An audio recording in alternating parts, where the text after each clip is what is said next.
ورسولك محمد صلی اللہ علیہ وسلم۔ بسم اللہ الرحمن الرحیم۔ جیسے آپ نے سیرت النبی صلی اللہ علیہ وسلم میں سے سنا تھا،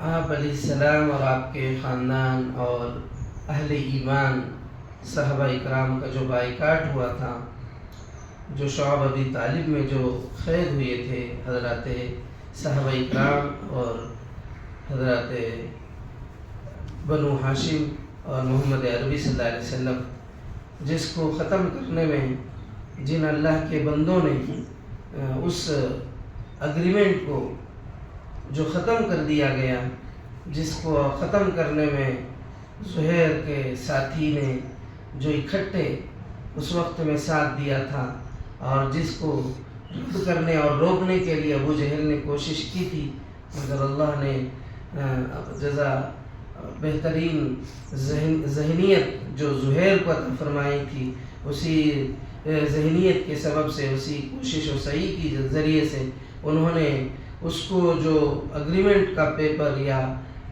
جو اگریمنٹ لکھا ہوا مکے میں لٹکا تھا، جس کو دیمک نے چاٹ لیا تھا، وہ اللہ کا فضل ہوا، زہیر کی محنت رنگ لائی اور یہ سارا عہد نامہ چاک ہو گیا۔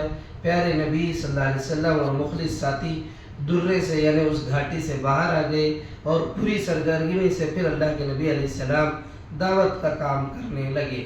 یہ نبوت کا 10واں سال تھا جب پیارے نبی صلی اللہ علیہ وسلم اور آپ کے جانثار ساتھیوں کو اس بند غم اور قید و ستم سے رہائی اللہ نے دلائی، یعنی نبوت کے 10ویں سال میں سر سے نظر بندی کی بلا تو ٹل گئی، لیکن جو بلائیں ابھی گھات میں تھی اس سے بھی زیادہ سخت اور جان کناں تھی۔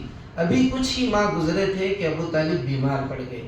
بعض روایتوں کے مطابق 6 ماہ بعد بیمار پڑے اور کچھ دوسری روایتوں کے مطابق لگ بھگ 9 ماہ بعد۔ حالات بہت نازک ہو گئے۔ قریش کو موت کا گمان ہوا، سمجھ گئے اب چلاؤ کے دن ہیں۔ انہوں نے طے کیا ابو طالب کے پاس چلیں اور کہیں زندگی ہی میں ہمارے اور محمد کے درمیان کوئی فیصلہ کریں، کیونکہ موت کے بعد اس پر ہاتھ ڈالیں گے تو اہل عرب عار دلائیں گے، کہیں گے زندگی میں تو ہمت نہ ہوئی، اب چچا مر گیا تو یہ شیر بن گئے۔ ابو طالب بستر موت پر پڑے تھے، زندگی کے بچے ہوئے سانس پورے کر رہے تھے۔ اسی وقت قریش کے کچھ سردار ابو طالب کے پاس پہنچے اور بولے، ابو طالب، ہمارے دل میں آپ کا کیا مقام ہے اس سے آپ بے خبر نہیں۔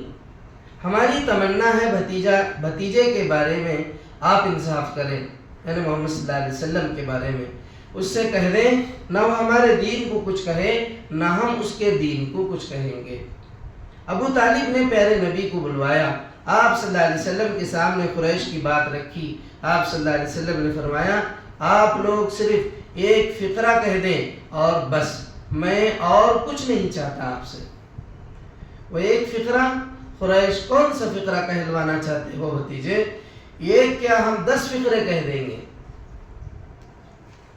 حضور صلی اللہ علیہ وسلم، آپ لوگ بس لا الہ الا اللہ کہہ دیں، اس کے علاوہ میں آپ سے کچھ نہیں چاہتا۔ یہ سنتے ہی وہ غصے سے تلملا اٹھے، پھر وہ ایک لمحہ نہیں ٹھہرے، فوراً یہ کہتے ہوئے چل دیے، یہ شخص تمہاری کوئی بات ماننے والا نہیں ہے، اب اس کے ساتھ جو کچھ کرو سب روا ہے، کسی کو اب ملامت کا حق نہ ہوگا۔ قریش کے اس رویے سے ابو طالب کو سخت تکلیف ہوئی۔ فرمایا، جان عام، تم نے کوئی غلط بات تو کہی نہیں، پھر یہ لوگ کیوں اس قدر اکھڑ گئے؟ چچا ابو طالب کے اس جملے سے حضور صلی اللہ علیہ وسلم کو امید بندھی، کہہ رہے میرے چچا میرے فکر میں، حالانکہ آپ تو شروع سے آپ کا ساتھ دے رہے ہیں، کلمے کے معاملے میں جب اپنے چچا کی زبان سے یہ سنا، جان عام تم نے تو کوئی غلط بات تو نہیں کہی، پھر یہ لوگ کیوں اس قدر اکھڑ گئے آپ سے؟ تو موقع سے فائدہ اٹھاتے ہوئے آپ صلی اللہ علیہ وسلم نے فرمایا، چچا جان، قریش نے تو میری بات ٹھکرا دی، مگر آپ تو نہ ٹھکرائیے، آپ یہ کلمہ پڑھ لیجئے کہ قیامت کے دن میں آپ کے حق میں گواہی دے سکوں۔ میرے مہربان چچا، لا الہ الا اللہ کہہ دیجئے۔ چچا، اہل عرب چچا نے کہا اہل عرب تانا دیں گے. ابو طالب موت سے ڈر گیا. بھتیجے اگر یہ اندیشہ نہ ہوتا تو میں تمہاری بات مان لیتا، میں باپ دادا ہی کے مذہب پر مروں گا. پیارے نبی کو چچا سے بے پناہ محبت تھی. آپ صلی اللہ علیہ وسلم کے دل میں ان کی بڑی چاہ تھی. جہاں آپ ان کے لیے دنیا کی کامیابی چاہتے تھے وہیں آخرت کی سرخروئی کے بھی متمنی تھے. وہ اسلام نہیں لائے تو آپ تڑپ کر رہ گئے. دل کو بہت سخت چوٹ لگی اور پھر حسرت و غم میں گھلنے لگے. یہ حال ہوا تو خدا کی طرف سے وہی آئی. بسم اللہ الرحمن الرحیم. انک لا تہدی من احببت